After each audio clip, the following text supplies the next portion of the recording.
My dear students, thank you very much to all. This is Fouad Hossain Sarker, your course teacher. Today we are going to discuss about the lecture 8 and 9. The title of this lecture is Constitutions of Bangladesh. So in this lecture, what basically we'll learn? Let's see.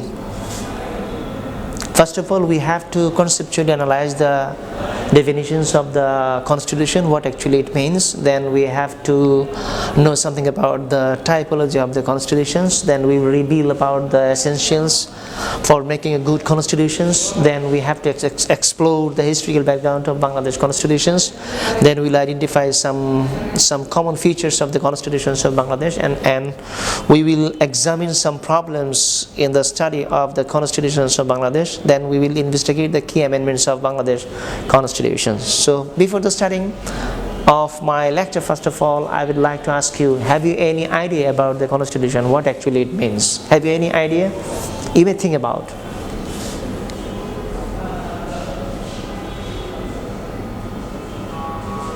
Okay, I may answer these questions. What is constitutions? Constitution is a set of principles by which a state can move all the development functions, where the responsibilities and duties of the government and the citizen would be written down, in black and white.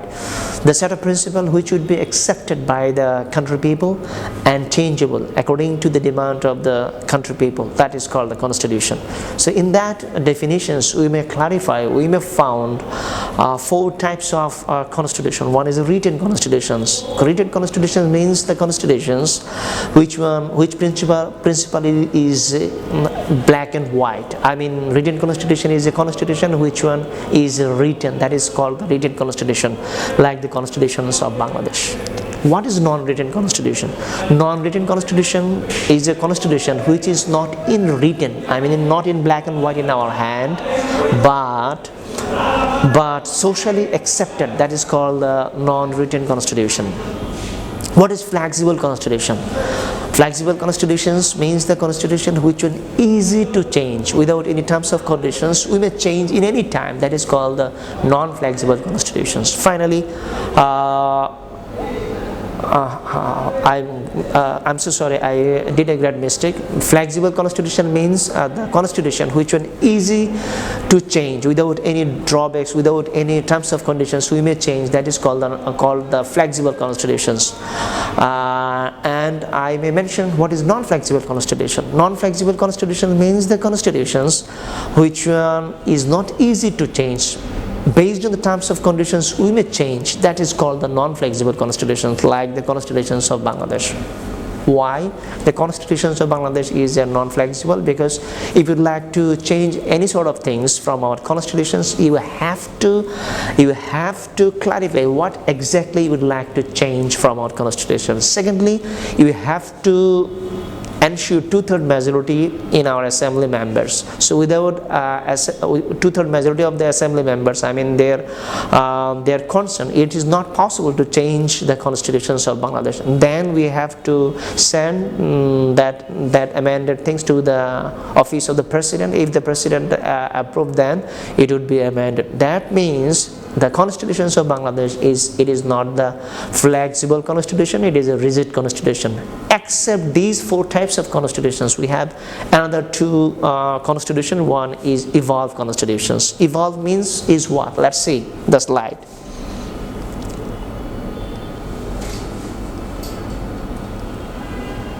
Evolved constitutions is a constitution which is not made at any time by any assembly of a person or an institution, but the result of the slow and gradual process of the evolution. So you have to remember the keyword, that is the evolution. For example, in the earlier stage, we see the people, they are to lead their life in a group.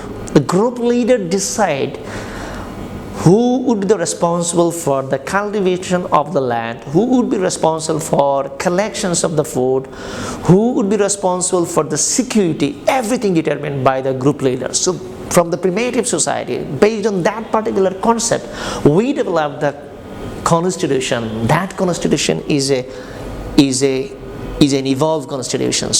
Then enacted constitutions. Enacted constitutions means the constitutions which is activated. That means we are making a lot of rules and regulations, but we are not activated. We are not executed. That is not the that is not the enacted constitution. Obviously, it would be the man-made, but of course we have to ensure the activeness. I mean the constitution which one is active. Every provisions, that is called the enacted constitutions. Now we have to discuss about the essentials of a good constitution. I mean, we have to discuss something, some parameters, some parameters, some factors, or some components, or some elements which one we have to focus on to make a good constitutions.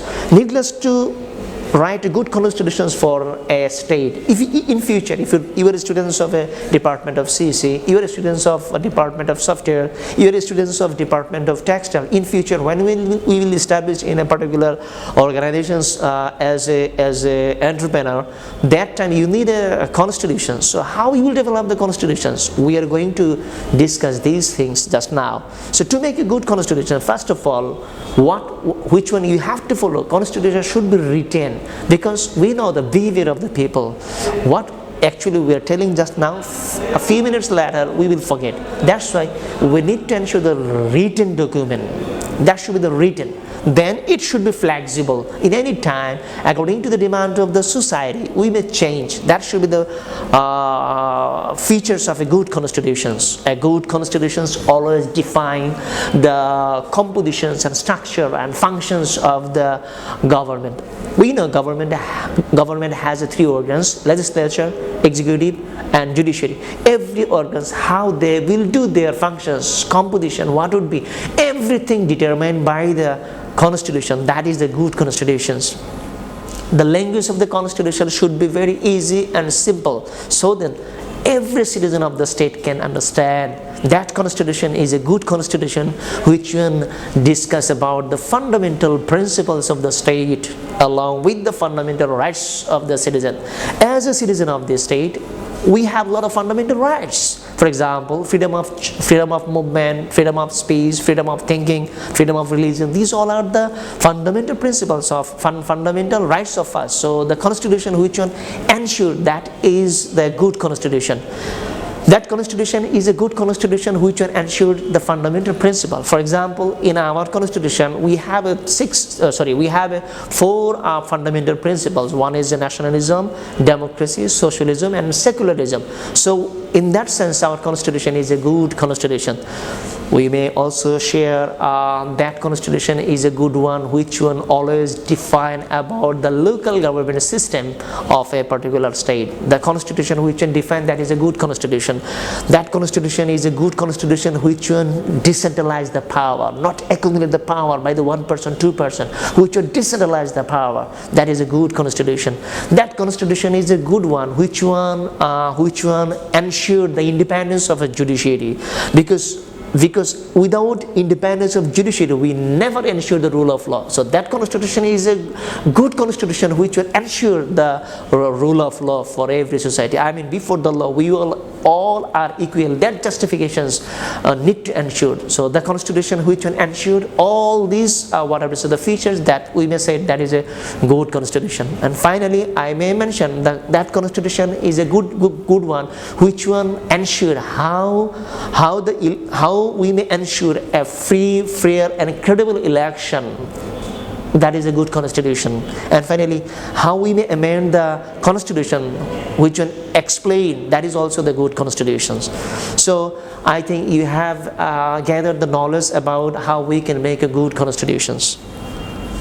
Let's see the slides. Everything details we discuss in here. If you go through the slides, I think you will get the points.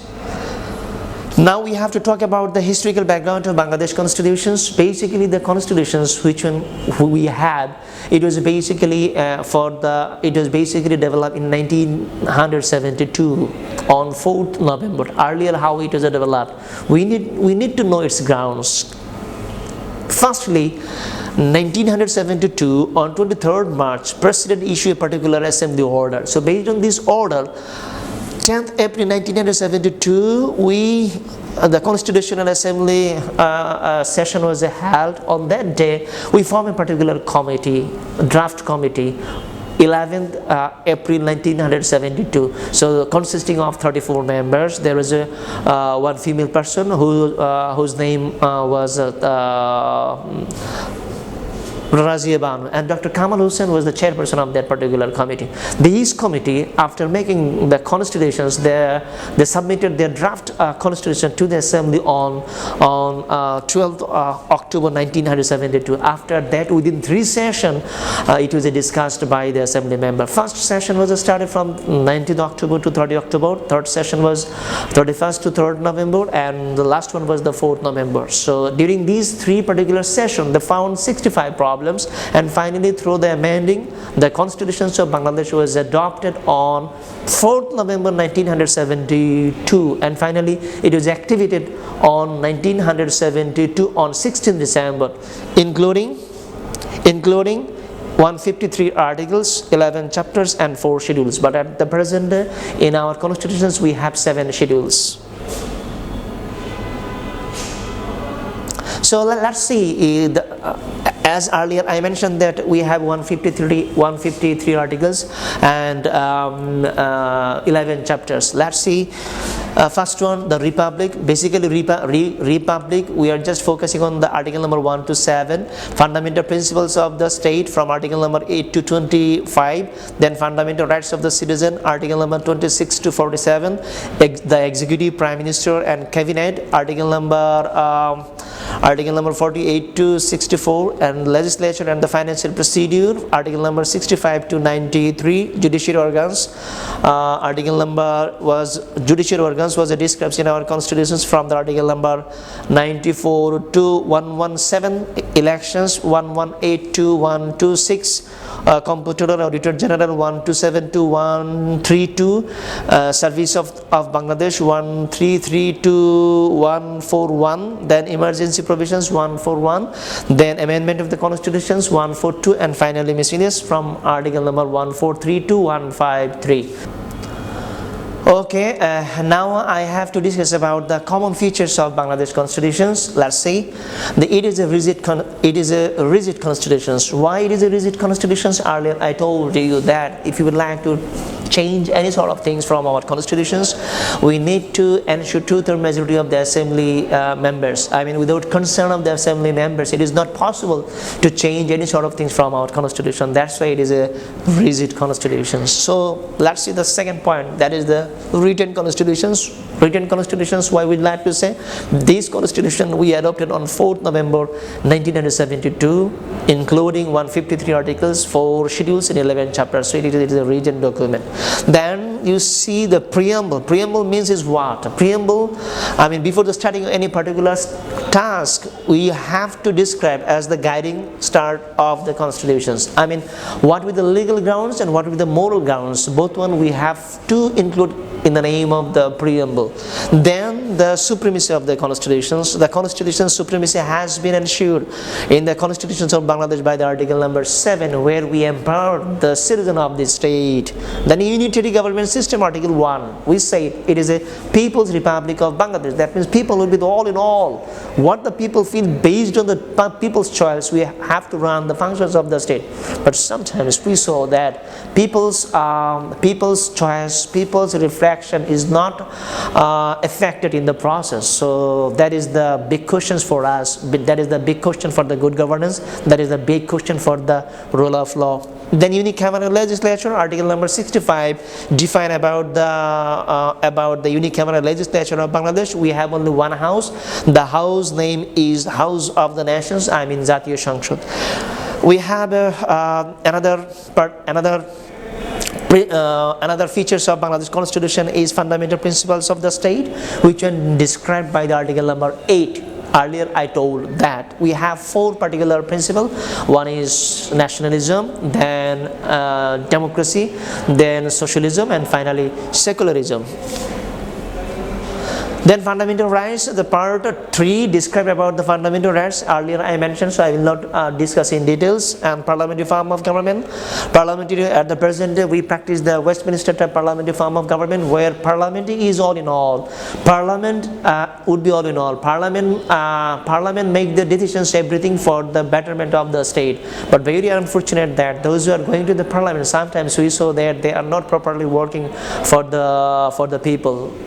The definitions of the democracy, a democratic form of government, like the peoples of the people, by the people, for the people. Sometimes we are just apart from that actual spirit. It may be by the politician, for the politician, of the politician. So that's the facts which we may found sometimes in our country. Anyway, so independence of judiciary, article number 22 defines about the independence of judiciary. Independence of judiciary means is what? Independence of judiciary means when the judiciary organs can work without interfere of any organs of the government, especially executive organs. So article number 22 define when judiciary organs can do its works without interfere of the executive organs. I mean separation of judiciary from the executive organs, that is called the independence of judiciary. Have to remember, we'll get a short question from here. What is independence of judiciary? Which article define about it? Then the provisions of the ombudsman. Wow, what I have to say. Ombudsman, the Swedish concept, 1907 Sweden firstly introduced the ombudsman, the term. In Bengali we may say this as a Nepal. But very unfortunate, in our constitutions in 1972 we incorporated that term in the name of the article number 77. But very unfortunate, up to the present day, we did not find out any political party who alive these the concept in our country. So what is ombudsman? We need to define. Ombudsman, if you ask me what is ombudsman, I will answer you. Ombudsman is a constitutional body which mainly works for what? Let's see. To provide the machinery to eradicate corruption in the administration. That means ombudsman is a constitutional body which mainly responsible to work to eradicate the corruption from the administrations. So that is called the ombudsman. And the responsible government not ensured, that is the last features of the constitutions of Bangladesh. So you see the article number 55(3) provides that the cabinet shall be collectively responsible for their functions toward the assembly. But if I ask you, to whom assembly will be responsible, for their tasks? Sometimes we thought that assembly will be responsible for the toward the people, but does it reflect in our country or not? That is a big question. So you will examine by your own self. So that is the inside of our Jatiya Samsad. It looks very nice. Now I have to mention the fundamental principles of Bangladesh. You will not get a broad questions from here. Maybe you will get a short question. So you have to go through all these things by your own self. According to article number 8, 9, 10, 11 and 12 describes about the fundamental principles of the state. Article 8 in together describe, article 9 describe about the nationalism, article 10 describe about the socialism, article 11 describe about the democracy, and article 12 describe about the secularism. There are some contradictory matters in our constitutions we may found. Let's see. Secularism we define in here, but we declare Islam as a state religion. So that is the contradictory matters. Again, you see in here, we practice the democracy. But democracy and socialism, it is not the same things. Philosophically, democracy always emphasizes on what? Democracy always emphasizes on the individual choice, whereas socialism focuses on the collective choice. So there is also the difference between the two terms. I mean the socialism versus democracy. Now I have to talk about the fundamental rights of the citizen. So you will not get any broad question or short question from here. You will just remember only for your understanding. I am bringing this slides for you. Let's see. We have some absolute rights. For example, before the law we all are equal. That is our fundamental rights. Discriminations on the grounds of the religion. We never created any discriminations in the name of the religions. Equality of opportunity in public employment, in public jobs. No one can create any barriers. we have to ensure the equality. So these all are the provisions of foreign titles, safeguards as to arrest and detention, provisions of the forced labor, protections in respect of trial and punishment, finally enforcement of the fundamental rights. Basically these all are absolute rights which when we have, and state bound to ensure all these rights. Rights on which reasonable restriction can be imposed, for example freedom of movement. যখন আমরা দেখি মাননীয় প্রধানমন্ত্রীর গাড়ি যখন যায় তখন আমাদের চলাফেরা থেমে যায়, so reasonable restrictions, so that's the facts. So freedom of assembly, freedom of association, freedom of thought, freedom of religion, protections of home, so these all are basically the rights where restriction can be may be imposed. And then the fundamental rights which has been practically left to the legislature, where the legislature can do something for some rights like right to protection of law, protection of right to life and personal liberty, and so on. Okay, there is a big question: is education fundamental rights in Bangladesh?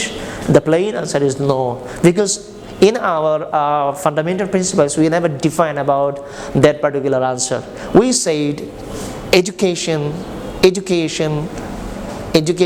we define in the article number 17, where we define it as the universal education as a directive principle of a state policy in the article number 17. It guarantees free and compulsory education, so have to remember free and compulsory education, but we never define as education fundamental rights. Okay, now I have to talk about the rights to vote in Bangladesh. So article number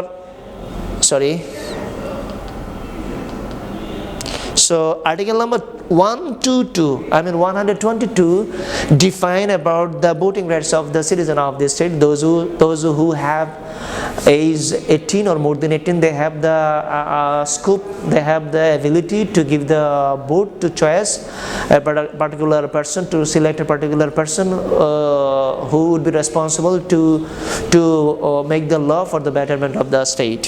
So you have to remember the article number 122. My dear lovely students, now I have to talk about the shortcomings of Bangladesh Constitution. So you will go through everything which one I mentioned in my slides, so I will not mention in here. So how to change the constitutions of Bangladesh, earlier I mentioned, so I will not repeat, so you have to remember for your coming exam. And now I am talking about the amendments of the constitutions. 17 times it was amended up to the present day. 17, how many times? You have to remember 17 times it was amended. So for your examinations you have to go through amendment number 4, 8, 14 and 15. 4, 8, 12, 14 for short question, and 15 you will go through broad question. So I will not explain everything in details in here, so you will go through the slides.